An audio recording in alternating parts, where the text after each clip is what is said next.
Hi, Dr. Alex here, and welcome to number 8 in the best sword fighting films of all time. There is a slightly somber tone to this video because since making the last video, I learnt that, sadly, Bill Hobbs has passed away. A mere 8 days after I posted the Bill Hobbs cameo video, he unfortunately died of cancer. This was a bit of a shock to me. It's not as if I knew him very well, but I did know him, and it was particularly surprising because I was down the pub with some fencing friends. We were discussing the fencing club that Bill and I used to fence at together. Without even Bill being in the conversation, we were just talking about Swash and Buckle, as the club was called. And somebody mentioned they'd seen an obituary for somebody who fenced at the club, brought it up on their phone, and it was Bill. So this is why I have given a more muted tone to this video, and Bill's loss is a loss to everyone in the fencing and film and fight choreography community. That said, let's get into part 8 of the series of the best sword fighting films of all time. The film we're looking at, by strange coincidence, has a color palette which happens to match the overall color palette of this video, it being the first film in the series which is in fact in black and white. And the film itself is Captain Blood.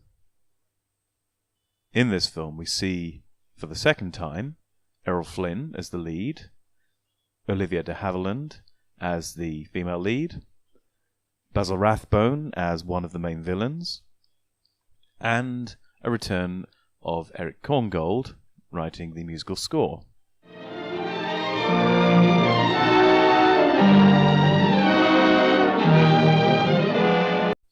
The sword fighting in the film is heavily fencing based, but in most cases is much more scrappy and hidden in a general melee.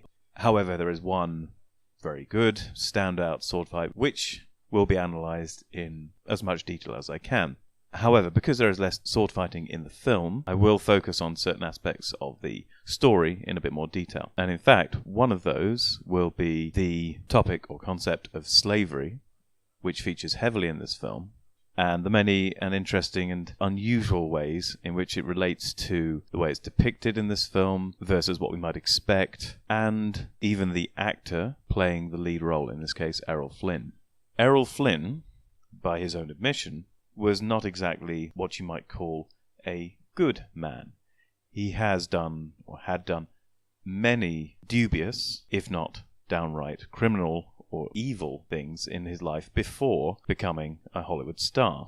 If you don't want to take my word for it, I would seriously recommend taking his word for it by reading his excellent autobiography, My Wicked, Wicked Ways. It has been many years since I read it, but it was amazingly honest to read. He did not try to varnish or cover up any of the things he'd done, through being introduced to cocaine by Shirley Temple, to having a tooth drop out while attempting to chat up a woman because of his syphilis. And so no matter how much you may look upon his character or his actions with distrust, paradoxically, the way he discusses them ends up lending him a great deal of credibility, at least in terms of trusting what he's said about his life. The most bizarre and relevant to this film is that he was, in fact, a slave trader in the mid to late 20s in New Guinea. Now, by his own account, he was very bad at this, and in a thunderstorm lost all his slaves. But being inept at something does not, of course, excuse you from the moral culpability for these actions. If, for example, I were to commit treason, say, and did it in such an inept way that it failed, or I was discovered immediately, or for various reasons it didn't pan out in the way that I expected, I would still be guilty of that crime and of the moral consequences of having planned and attempted to execute it. So his ineptitude in no way excuses Errol Flynn from the moral stigma attached to his actions of becoming a slaver. Now, related to this film, the central character, Captain Peter Blood, himself becomes a slave, having been wrongly convicted of taking part in a failed revolution against King James II, and as such is then transported to Jamaica and bought as a slave. There are several weird things in this film, which can in part be explained by the time they were filmed. This is a film about slaves in Jamaica. There are very few black slaves in this film. Most of the slaves are white. Now, this can in part be explained by the fact that there's a very select particular group of slaves that we're focused on, the ones who are involved in this revolution or attempted coup in England. But of course, the casting is still disproportionately white for a Jamaican-based, slave-based narrative. There are some black members of the cast, at least in extra roles, non-speaking roles, but it doesn't really ring true in that sense. Also, of course, this is 1935, so expecting balanced casting is perhaps not realistic at this point, and so we'll let that go as a product of its time. Of course, having Errol Flynn, with his dubious background and knowledge of slavery from the other side, reading the lines about slavery gives a very strange feeling when watching it, because you know his background, and in a way, I guess it gives authority, albeit in the most perverse way possible. It's a very bizarre way to have gained such authority or insight into slavery as a slaver and not as a slave. It's a truly royal clemency we're granted, my friends, one well worthy of King James. He spares us the mercifully quick extinction of the hangman's rope and gives us the slow death of slavery. He grants us our lives in exchange for a living death. Faith, it's an uncertain world entirely.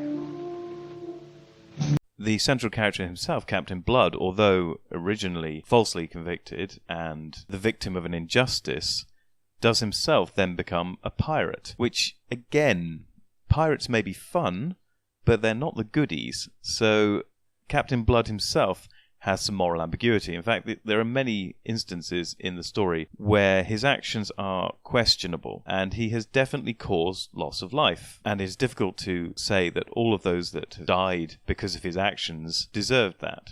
However, this does add a level of interest to the story that perhaps would not exist with a more perfect hero. His anti-hero traits make the whole story more thought-provoking. At least when you get to the end, although it is a happy ending, there are many things you are left still wondering about. The film is remarkably historically accurate, and this may be one of the reasons why it is higher up my list than The Adventures of Robin Hood, for example, which is a fun, light adventure, whereas this has a lot more historical detail and some very dark themes, as we've already discussed with the whole slavery concept, injustice, and being convicted of a crime you didn't commit. The film begins in 1685 and follows through a very tight timeline. And if you know your English history, it's important, in fact vital to the narrative itself. The events that unfurl are pegged in time quite precisely, and the final reveal of the changing king is, if you were paying attention to the timelines that went through, something you would have known ahead of Captain Blood, or Errol Flynn's character in this film. Of course, it isn't explicit, and so much of the audience, I suspect, would have been as surprised as Captain Blood to know of the change of king. I suspect the historical accuracies in this film arise largely because it's from a novel by Raphael Sabatini, and again, the dialogue in this film is, I think, stronger, more well-crafted than the dialogue in The Adventures of Robin Hood, for example. Again, I suspect because much of the dialogue is probably lifted straight from the book. Oh, is that all? Wait all alone in the blooming dark, waiting for someone to come along and nab me. Oh, not all, my lad. There's just one other little thing. Do you think you could find me a good, stout piece of timber, about so thick and so long? Yes, I think so. Then do so and lash it to your spine. It needs stiffening. This film is longer than both of the films we've looked at prior to this, coming in at 1 minute shy of 2 hours. And again, I think because there was more source material to cover, it being a novel, it was easier for this film to be more lengthy than both of the previous films.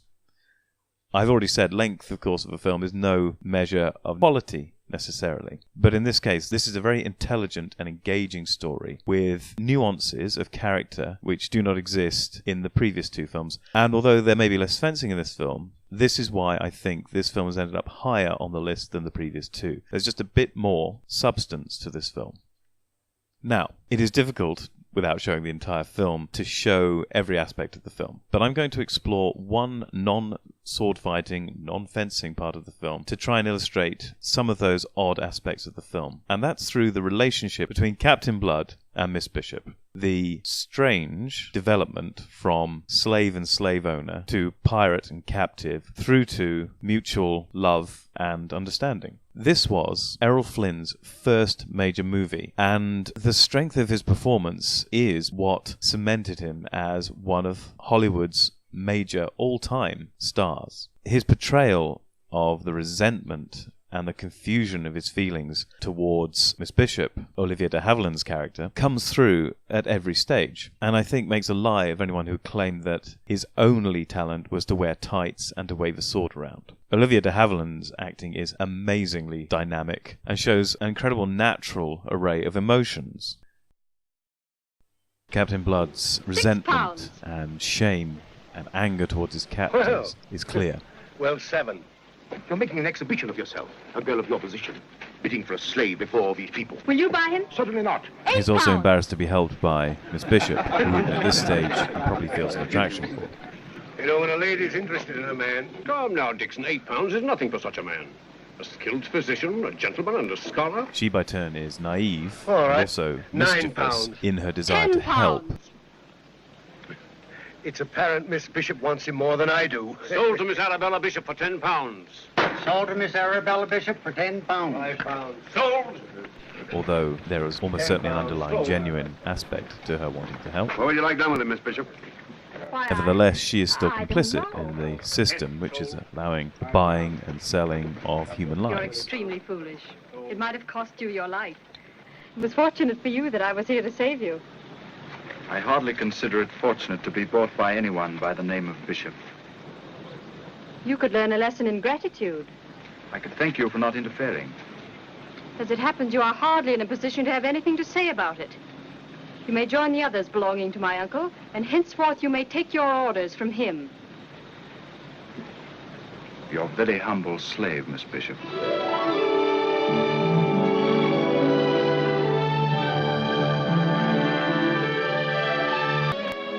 Captain Blood is still resentful at this stage, but obviously attracted. The jabbing between the two is still there, and they're still needling each other, but it has softened to some degree.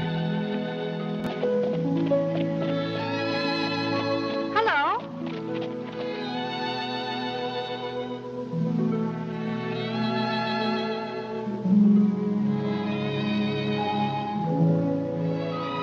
Hello? Don't I know you? A lady should know her own property. My property? Let me refresh your memory. My name is Peter Blood, and I'm worth precisely £10. Oh, forgive me for not recognizing you, Dr. Blood. You're so changed. For the better. The governor tells me I have you to thank for that. You don't sound very grateful, Dr. Blood. Do you suppose I'd be grateful for an easy life when my friends are treated like animals? Faith, it's they deserve your favors, not I. They're all honest rebels. I was snoring in my bed while they were trying to free England from an unclean tyrant. I believe you're talking treason. I hope I'm not obscure. You could be flogged for that. Oh, no. The governor would never allow it. He has the gut. Do you depend upon that? I intend to, for all it's worth. And that promises to be considerable. But, you'd hardly know about that. You've probably never had the gout. Good afternoon, Miss Bishop. Good afternoon.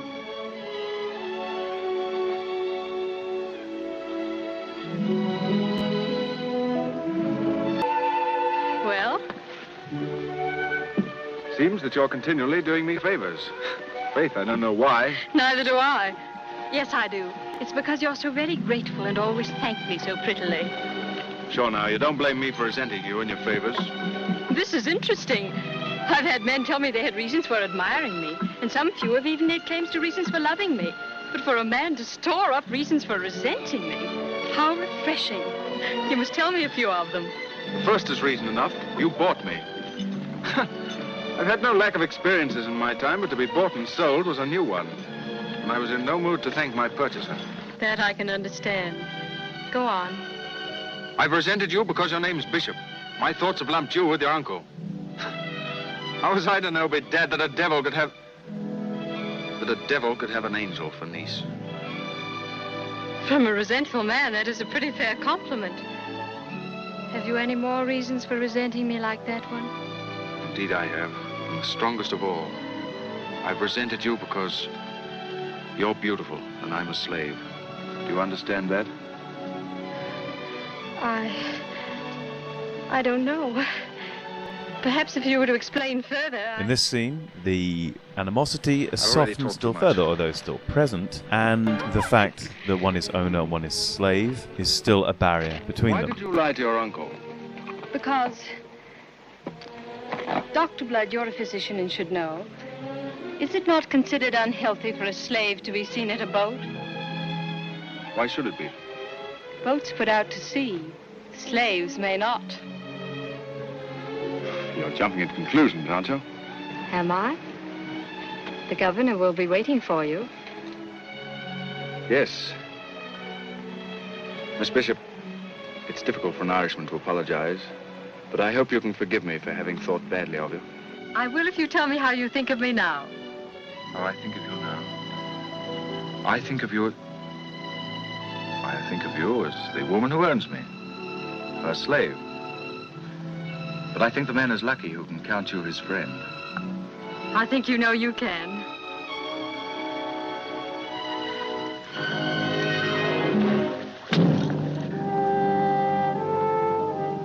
Your slave is grateful for all marks of favor. When you forget your slavery and go so far... Now there you're mistaken. However far this slave may go, he won't forget. It's a characteristic we Irish have in common with the elephants. 20,000 pieces of 8. Here, Can you their improve fates on are that, turned Liver, about, sir? and now the one who's I don't owned wish to is be now the bought one by you. purchasing, and the one who's the owner becomes the property. As a lady once said to a slave, you are hardly in a position to have anything to say about it. Now she resents being owned, these as well as things resenting I've what she gathered in my feels journey. Captain Blood has become. I've gone far since I was a slave on your uncle's plantation. Thousands of restless, hectic miles. But somehow tonight, I've got a strange feeling that my journey's almost over. You see these ankle rings? They came from a ship that was out from Persia. And these pearls, they're the choice from a fleet we captured off the Azores. Have you ever seen such pearls? Yes, I have. They're like the pearls you sometimes use for making purchases, are they not? Yes, they are. How many lives did they cost? As few as possible. It wasn't lives I was after. What then? I never quite knew. Some urge that drove me on. Revenge, I suppose. But I've had my fill of revenge. I often wondered why I bothered to save all these things. Tonight I know it's because one day you'd be here in this cabin to wear them.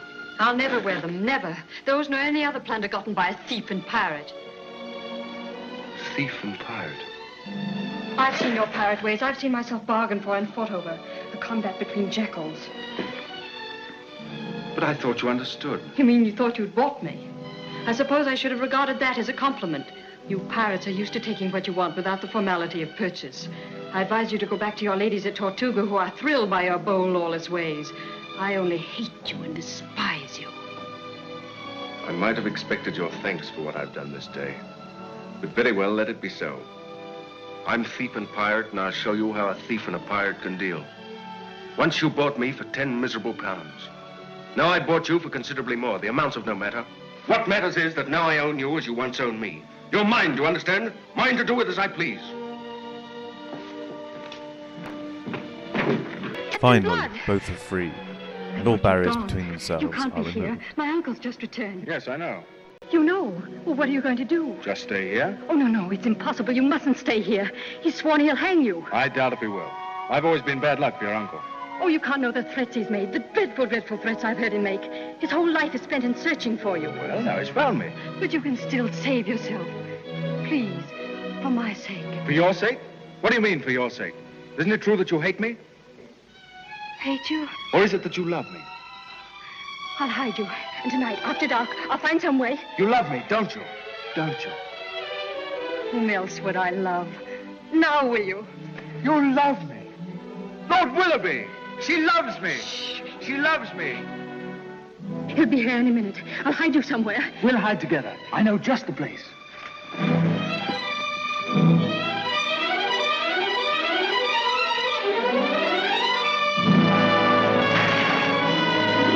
Peter!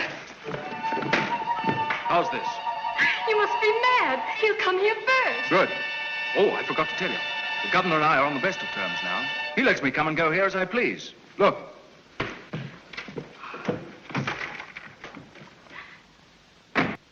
Oh, have mercy, Your Excellency.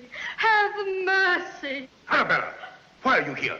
Uncle, I have been pleading with the governor on your behalf, asking him to be as merciful as you would be cruel. Uncle, this is the governor.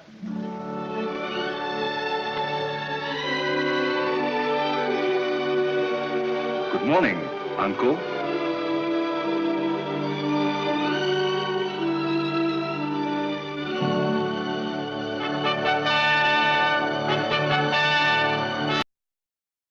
And so, finally, we come to the first of the fights. Yay!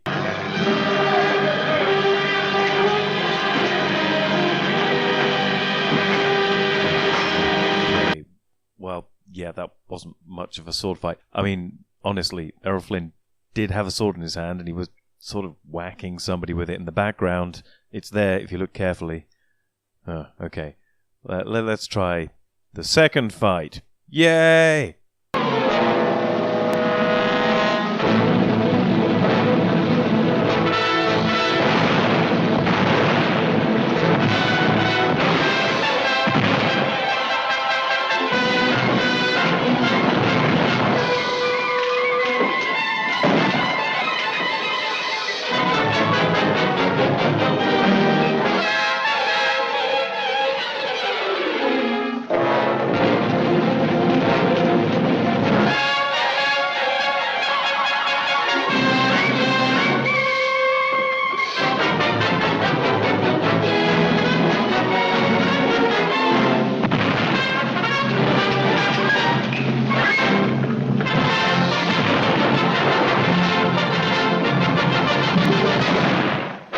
Okay, well, that was at least more of a sword fight, although it was kind of more of a sword fight montage than an actual fight scene. But yeah, there's some sword fighting going on there. There's a lot of waving stuff around. There's one bit in particular you should pay close attention to. This part again. Definitely remember that. The only comment I'll make is that he gets his arm out nice and straight when he's trying to stab someone. Looks kind of a bit like fencing. Not bad. Well done, Errol. Okay, let's get on to the third fight scene. In this scene, we see the uneasy partnership between Blood and the French pirate Levasseur, played by Basil Rathbone, violently dissolve.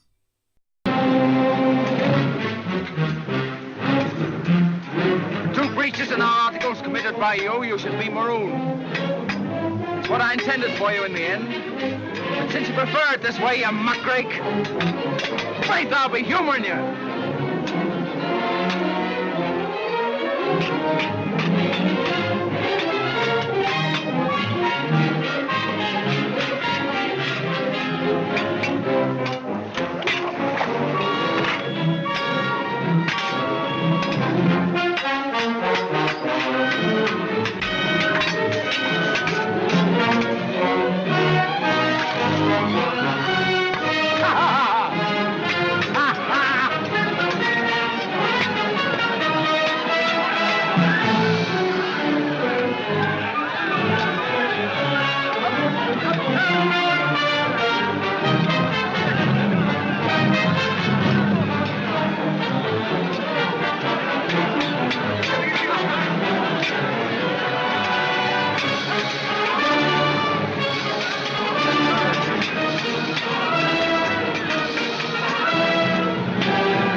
Now, throughout this fight, it does seem that Errol Flynn's inexperience with fencing or sword fighting in film is more obvious than in The Adventures of Robin Hood, which of course occurred 3 years later.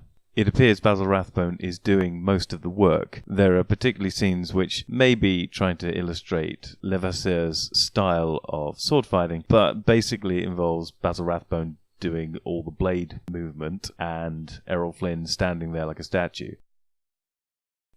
In stark contrast to when Errol Flynn actually does fight, where, as I say, it may well be that with this being his first major film, it's probably the first one in which he's done a great deal of sword fighting. I'm not entirely sure how much sword fighting he would have done before doing this film, but it does look like he'd been told to make his actions as obvious as possible to prevent accidentally injuring his co-star, or co-stars, I guess if it's wild enough.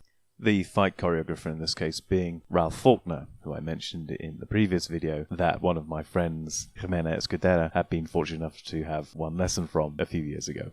With all this said, the sword fight looks fairly convincing. Again, Basil Rathbone looks by far the more competent fencer at various points, but Errol Flynn is enthusiastic as always, and does look like he's genuinely having a sword fight. The intense expression on his face obviously helps convey this impression. The final action with which he kills Levasseur is quite a nice little sneaky sidestep and thrust to back/side. It's quite a nasty little wound if it was really where it appears to be landing. Now, the swords. The swords are basically fencing blades. Now, this is not simply because it's some sort of cheap cop-out by the filmmakers saying, well, we'll just attach some fencing blades to some handles of contemporary-looking weapons. I think, by happy coincidence, the fact they are fencing blades and the weapons being used marries together perfectly, because they are in fact using small swords. Now, if you happen to have seen Samuel Pepys' small sword, which at one time was in the Museum of London, you will know that his small sword has the same length and the same cross-section and the same shape as a traditional épée blade. It has a blood runnel running down the centre, which with today's modern electric weapons is where, conveniently, the wire goes, not an épée. And the backside is fluted and it has edges. Now, for an épée versus a small sword, those edges are blunted so that we don't cut each other when we're fencing. But in all other aspects, a traditional épée blade looks and has the same profile, exactly the same shape and the same length as a fairly standard small sword of the end of the 17th century. Samuel Pepys, of course, living at the end of the 17th century, this film being set at the end of the 17th century. Both overlap very nicely in time, and so the fact that these weapons in the film are mounted with épée blades, which I'm sure they were, actually fits perfectly with the type of weapon. The small sword, by the way, is shorter than a rapier, the weapons that we saw used in The Princess Bride, for example, but were a natural development from the personal defense weapon that was the rapier in earlier times, which evolved into the small sword by the end of the 17th century. There's a lot of hacking in this fight, which may not be entirely realistic, because the small sword was primarily a point weapon, but it had edges, as I mentioned just now. But the edges would be more effectively used if you had missed and were drawing back and making a draw cut across your opponent. So you've missed, laid the blade onto your opponent and drawn back, like a knife. Similarly, at close quarters, if you were very close to each other, you could put the blade onto your opponent and draw it across the opponent to cut again, much like slashing knife attack. But at distance, you would probably not be hacking as much. It's not to say that a hack or a cut couldn't hurt your opponent, it's just there isn't as much weight behind these weapons, so they were more effective as a point weapon, and when the edge is used, it was more likely used through draw cuts or slashes, but not hacking cuts, as you see fairly frequently being attempted in this fight. And so we come to the final fight in Captain Blood. Now, this is more of a melee than the last fight, although unlike the melee of the first fight, it is more than 10 seconds long, and unlike the second fight, which was of course more of a montage of all the piracy action that had been going on up until that point in the film where they switched back to the main narrative, this one is at least one continuous sequence in time. All right, my hearties, follow me!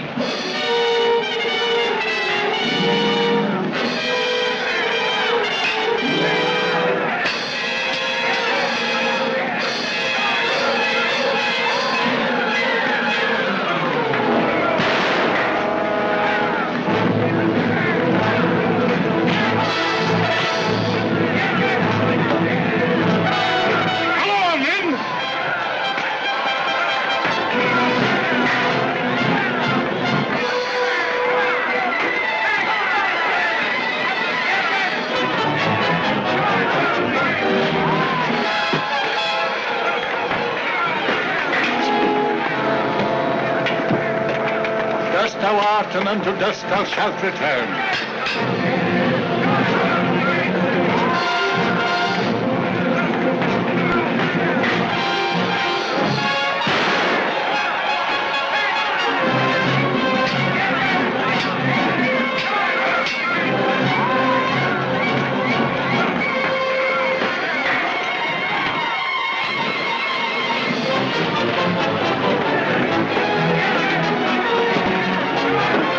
Love thy neighbor as thyself. Leviticus 19th chapter 18th verse.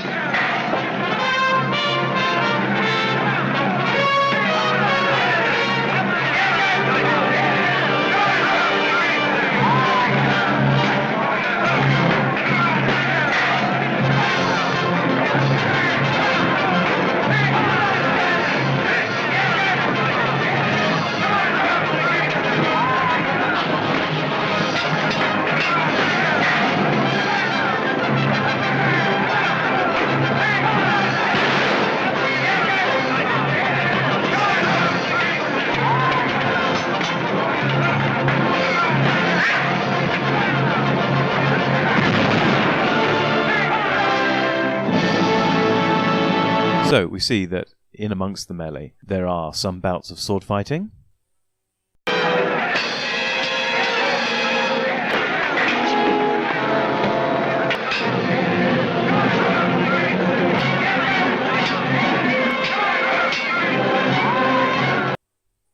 Wait.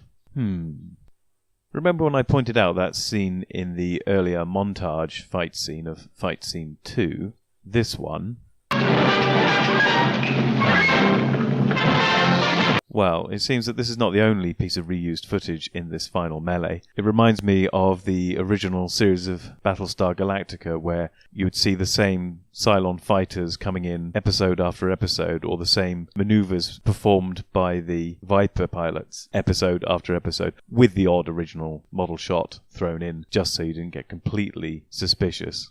That said, there isn't much clear fencing in this. A lot of the sword fights, which you haven't seen already in number 2, were conducted at close quarters, so you basically see Errol Flynn's face and an arm waving around vaguely. Nevertheless, this is a very effective fight scene, and an excellent way to round off the action element of this film. So this film stands up very well, even, again, 80 years plus after it was originally made. Some aspects are a little dated, and some of the social commentary that we might make in a film today, based in the same time period, is not present. That said, it is important to watch films made at a point in the past, in our history, with an eye to historical context. So the film can still be enjoyed as long as you keep your brain switched on and watch it with half a mind and half an eye to when it was made and what the attitudes at the time were.